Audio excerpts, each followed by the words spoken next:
Your most accurate forecast from the First Coast News Weather Team, sponsored by AC Designs. Well, as a reminder, or for those of you new to the area, when we talk about the tropics, we're talking about areas in which hurricanes might form. That's in what we call the Atlantic Basin. But the Atlantic Basin also includes the Gulf of Mexico, the Caribbean, and of course, the Atlantic. Now, this time of the year, that is early in the season, and then very late in the season, we also watch the Eastern Pacific. Not so much that storms come out of there as much as typically, this is called the Intertropical Convergence Zone, goes all the way around the Earth. But typically this weather moves from east to west, so that if anything forms here off of Central America or south of Mexico, goes west.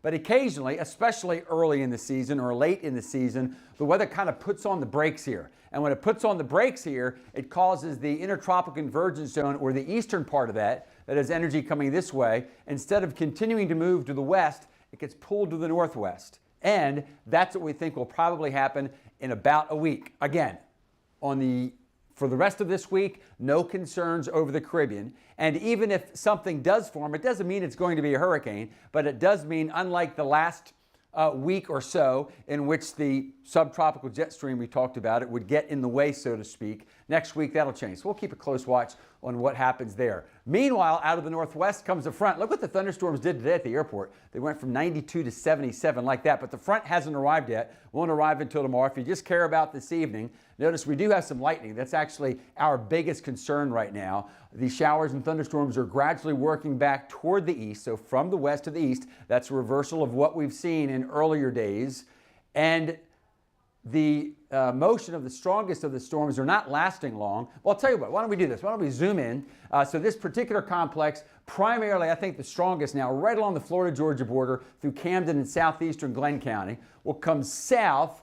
And again, showers and thunderstorms erupting here generally along Highway 17, working then across southern Duval, at least the northwestern half of St. Johns County, and then a pretty strong complex organizing here. In fact, just now, severe thunderstorm warning, but that is off to the south of Putnam County. Tomorrow, we could have a double event going on with thunderstorms building along the sea breeze from the south. There it is. And then later on tomorrow, and possibly into tomorrow night, another round of thunderstorms. That'll actually precede the front. Then comes the less humid weather working into the region. As far as the tropical system, at the very least, it looks like it will increase the amount of rainfall potential, certainly south of us, as we head toward the latter part of next week. For us, we're going to go for a gradual increase in showers and thunderstorms after a mostly dry weekend. Thank you, Tim.